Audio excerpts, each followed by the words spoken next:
എല്ലാവർക്കും കൗസ്തുഭത്തിലേക്ക് സ്വാഗതം. നമ്മൾ ഇന്നൊരു ഏകാദശി പുഴുക്കാണ് ഉണ്ടാക്കുന്നത്. ഇത് ഭഗവാന് നേദിക്കാനും ഏകാദശി ദിവസം ഭഗവാന് നേദിക്കാനും നമുക്കൊരു നേരത്തെ ഭക്ഷണമായി ഉപയോഗിക്കാനും പറ്റുന്ന പുഴുക്കാണ്. അതിനായിട്ട് ഞാൻ എടുത്തിരിക്കുന്നത് വെള്ളരിക്ക, ക്യാരറ്റ്, ഒരു പച്ചയേത്തയ്ക്ക, ചേമ്പ്, ഒരു കഷ്ണം കപ്പയാണ്. നമുക്കിഷ്ടമുള്ള കഷ്ണങ്ങളൊക്കെ എടുക്കാം. അതിനുശേഷം കപ്പ നമുക്ക് എല്ലാവർക്കും അറിയാം, മറ്റ് പച്ചക്കറികളുടെ കൂട്ടത്തിലല്ല, പ്രത്യേകം വെള്ളമൊഴിച്ച് വേവിച്ച് ഊറ്റിയെടുക്കണം. അതിനുശേഷം പച്ചക്കറികളെല്ലാം നമ്മൾ ചതുര കഷ്ണങ്ങളാക്കി അരിഞ്ഞ് ഞാനിപ്പോൾ ഇതേ വെള്ളത്തിലിട്ട് വെച്ചിരിക്കുകയാണ്. ഇനി നമുക്കിത് വേവിക്കണം. അപ്പോൾ നമ്മൾ വേവിക്കുന്നതിനാവശ്യമായിട്ട് നമ്മളൊരു പാത്രം അടുപ്പിൽ വെച്ചിട്ട് അതിലേക്ക് കുറച്ച് എണ്ണ ഒഴിച്ച് ആ എണ്ണയിലേക്ക് ഞാൻ 2 കറിവേപ്പില ഇട്ടിട്ടുണ്ട്. അതൊന്ന് ചെറുതായിട്ടൊന്ന് വാടി വരുമ്പോഴേക്കും അതിലേക്ക് പച്ചക്കറികളെല്ലാം ഇട്ട് ഒരു 2-3 മിനിറ്റ് ഒന്ന് ഇളക്കി കൊടുത്തു. അതിനുശേഷം അതിലേക്ക് കുറച്ച് ഉപ്പ്, മഞ്ഞൾപ്പൊടി, ഒരു ശകലം മുളക് പൊടി എന്നിവ ചേർത്ത് വീണ്ടും ഒന്ന് നന്നായിട്ട് ഇളക്കി കുറച്ച് വെള്ളവും ഒഴിച്ച് അടുപ്പത്ത് വെച്ച് വേവിക്കാനായിട്ട് വെച്ചു. പച്ചക്കറികളെല്ലാം നന്നായിട്ട് തിളച്ചതിന് ശേഷം ഒരടപ്പ് വെച്ച് അടച്ച് കഷ്ണങ്ങളെല്ലാം വേവിക്കാനായിട്ട് ചെറുതീയിൽ വെക്കുകയാണ്. അതിനുശേഷം നമുക്ക് അരയ്ക്കണം.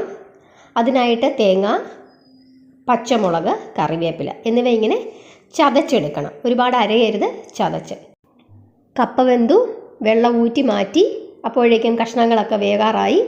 മുക്കാലല്ല, ഒരു 90% വെന്തു. അപ്പോഴേക്കും ഈ കപ്പയും കൂടെ ചേർത്ത് ഒന്ന് ഇളക്കി അടച്ചു വെച്ചു.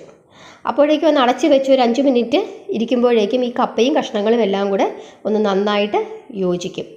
അതിനുശേഷം അടപ്പ് തുറന്ന് നമ്മൾ ചതച്ച് വെച്ചിരിക്കുന്ന ഈ അരപ്പും കൂടെ ഇട്ട് വീണ്ടും ഒന്ന് തട്ടിപ്പൊത്തി നന്നായിട്ട് അടച്ചു വെച്ചു. ഒരു 2-3 മിനിറ്റ് കഴിയുമ്പോഴേക്കും ഈ അരപ്പിലേക്കൊക്കെ ആവി കയറി ഇത് നന്നായിട്ട് അരപ്പും കഷ്ണങ്ങളും എല്ലാം നന്നായിട്ട് യോജിച്ചിരിക്കും.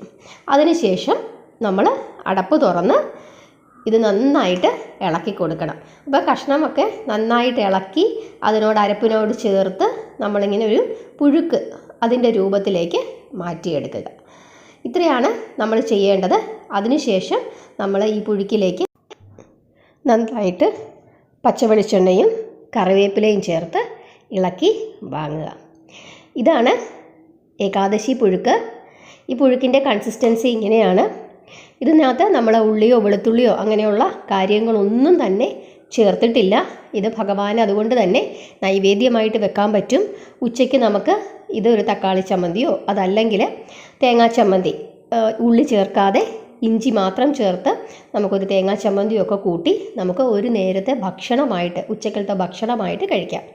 ഇതാണ് ഏകാദശി പുഴുക്ക്. അപ്പോൾ ഈ ഏകാദശിക്ക് എല്ലാവരും ഇങ്ങനെ ഒരു പുഴുക്കുണ്ടാക്കി ഭഗവാന് നൈവേദ്യമായിട്ട് വെച്ച്, നമ്മൾ ഇന്നലെ കാണിച്ച ചൗവരി പായസമൊക്കെ നൈവേദ്യമായിട്ട് വെച്ച് നമുക്ക് ഇത് കഴിക്കാം. ഇത് കഴിക്കുന്നത് കൊണ്ട് ഒരു ദോഷവുമില്ല. കാരണം ഇതിനകത്ത് യാതൊരു വിധത്തിലുള്ള ധാന്യങ്ങളോ ഉള്ളി വെളുത്തുള്ളി മുതലായ സാധനങ്ങളോ ഒന്നും തന്നെ ചേർന്നിട്ടില്ല. ശരീരത്തിന് വളരെ ആരോഗ്യമുണ്ടാകും.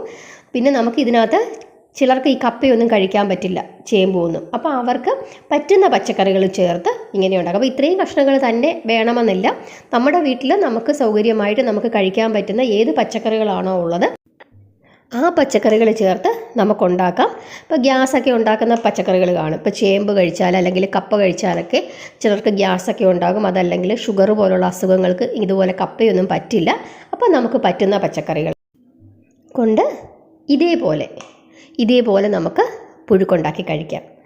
ശരീരത്തിന് ഗുണവും കിട്ടും, വ്രതവും എടുക്കാം, ഭഗവാന് നേദിക്കുകയും ചെയ്യാം.